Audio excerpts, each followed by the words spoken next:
e whiwhelawelanga e toi whatalo whātu whafonga sio tātou atunu. Le nei foi tula le a fiafi, malo lava tawa tai malo le whaamalosi tutem whaiva sa whenga iai, le nei foi wai umalmanuia. Vi ai le lofa malanga leo le atua e usimai al whaafonga, was whapoponga whanea tātou tala fau, i le a fiafi le asunga fua. E te moate a tātou tala o le a fiafi nei le ana lipotia mai e nisi o paanga tala fau, o loa lalampapa au i sa le lolonga i le motele i sa la fai, i es whalavelave e leo lo o ua whātonuina i le tele o a inga o le a fioanga, ina ia o ese masuia no fuanga e au mauai, mo se taimi le tu mau se ia to iai se isi whaasira silanga. Na tā ua e se tasi o paanga tala fau e whapea, na whaalongo ina le toa tele o tangata na lata ane i se vā inga lo iai se pusa o loa, ani saina po se container i le awa uli nei, i sa le lolonga, i ele ngā pā mai o ni leo e pei on fōlinga o ni pomu, i te tonu o lea pusa o loa. O le taimi nei o whaatino a tātou tala fau o lo lipotia mai ai o lo Faia pesu e suenga to o tele o Leoleo i Savaii, a to ai mafui mui le nei pusa o loa. Ina ia ave e sea mai mea whaitino nei, o lo masalomia o ni pomu, a to ai mani vaenga o whala au whaasa ino le aisa, lea lo o tua ia, na maua i te tonu o le nei pusa o loa. E lei mawhaia na maua mai e tātou tala fau se au ili linga o le nei whaalavelave pe i tai o whaamaunia o lo uau esel toa tele o a inga mai lea vaenga o sa le lolonga se ia mautinoa o lo saonga le mu ona toi no fo ia leo o la tau mauta malawa.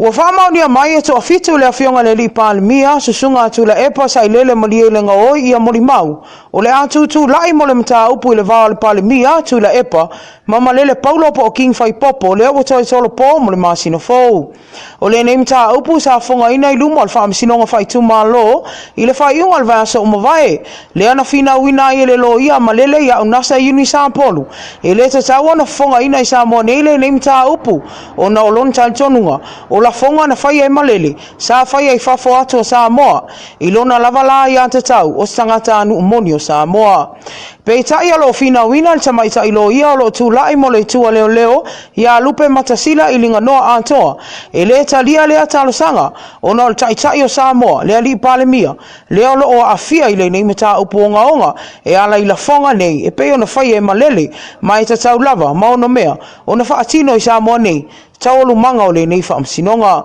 E sfulu tolu molianga leo lo molia i malele, maolo ia te ena uma ia nei molianga e sfulu tolu, e peo na molia i le itua Leoleo. O lo molia le nei ali i Samoa o a mau i o Salia, i lo na Faia ni la fonga i wha luma ai mata uleanga ina le suafa le li palemia, e ala i tua inga i wha pea, na au mai wha ananae le fionga le li palemia ni au penga malosi, i tausanga o tuana i atu, ma isi lava mau tua inga. E nisi o tala e whelano nwa i fina ngalo nisi o matai o awhioanga i Samoa nei, e tusa le mata upu leo lo o whaadia ai le mawhatia o se tasi o matai o awhioanga o whunga poa matua sivi, o na le whaatea o ia mai nei awhioanga, o na le whaalia lo na ia tau e tamo e ai matau vā, i le whainga pālo tala i titi a le tu mālo whaasale le anga numera lua, i le masina o mati o tausanga nei. O le nei whai unga na Faia e lim whai pule o nei awhioanga, o na le lato tali tonunga wa le usta ia e le mai whai oso sione, ia le polo a inga nei awhioanga, e tasi li sui tau vā, leo le apa alota i tangata umo nei awhioanga, wa na o namu lau ulu sami leota, e peo na manuia mailon tamo whai, i le nei whai ngā pa alota la i titi, leo wa avea mwhai pule fau o le tu malo le nei, o whaasale le anga numera lua, ina wa vanoal no foa le tu malo, ina ua tu malo le tau whapau se whapau i le masino Januari o tau sanga nei. I whinangalo nisi o matai whai upo nisi a whioanga le tua masanga le ana mwhai anu whaatala noa e tala fau wala tau whaali ai e le tatau le nei whai unga o le ai a tatau o le tangata o le mea sili o le tāua e ave e ai le whaataua e whiri ai pe fia tau wā pele ai isa o se whainga pālota ua whaali ai nei matai o atu le toa lima e se sele nei tal tonunga ua whai ai nei matai mo si nei sui tau wā ua whaatea ona olona lava i ante tau e whina wina nisi o mta upo e tali tonu e manui ai nei a whioanga lea na mafuai ona ia tau vā peitai o tele tu o mawhati ai le manui al whainga pālota ai toi whaatea mai mao na fioanga na soifua e ai. E lei mawhaia na maus whaatano anga tala whau ma komisina o whainga pālota e tusa o le neim tā au tā ua. Mai eisa taimi o iluma o le a vatu eis fina ngalo le a fionga o komisina o whainga pālota i se lato o whautuanga e tusa o neifte e na inga o lo tu lai mai pea inisi o a fioanga ona o whainga pālota. E toa lua nisi o li pango tā, leo wha lia i spepo o whaamtalanga mai Leoleo o so sola ese malito ese i tā whaingata, le pe o na wha maonia na so sola ese malita e awan nei la.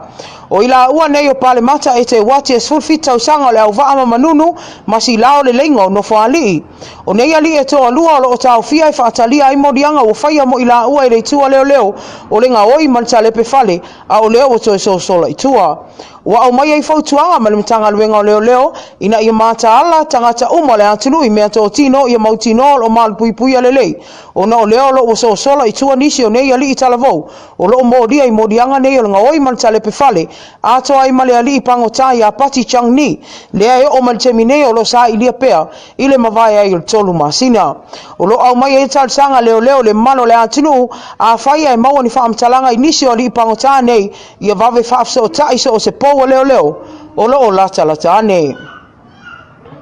Le tata o tala muli muli e lua se lau dua su wha afe se lau ono sfultolu ta la se fsosoani tau tupen tu ina atu el malo i apani e fsosoani ai mon toi wha wina o potua onga le a onga tūlanga lua ta el whanga i whanga loa le ova ia le pātu patia el whana wa onga male anganga wha aftai ono le nei fsosoani. Na sau noa le ampaso i apani i Samoa ia maunga le atu olo si nia a oki e wha apea o le nei poloketi e au fia ai le wha maa ino o potua onga umalava e valu toi whalelei o whalele tā ua se i tulou e whaonga ina le whanau wa onga ai meiselo whausia o se ala vai whaapitoa po se kenao i lei tu i saute o le a onga ina ia whaalu i eide soa vai mai vai tafe i atu mongo le nei a fioanga ina ia awane i a fia i le lau mua le nei. Na whaaftai ai e le a fionga le li pālimia susunga atu le epasa i lele malie le ngoi le lima sosoani whaawau le malo i apani i le tele o a onga i Samoa a wā lava le mautinoa o lo o maua e whanau o Samoa se sio si o manga le lei masa onga le mu a wā le whaatinonga o ala tau wa onga. Misa nganga e meisa whaafonga anga se tātou atunuu ai meisa o tātou pa anga whaafonga fonga o se o tōtonga nā tātou talafole nei fo i tū le a fiafi toi mo se siona fa poponga team la fa penei la so atai au ai mo teminei fa mo ia tele lava le atua i tiu tem 5 alo feanga iai fa so i fuaia.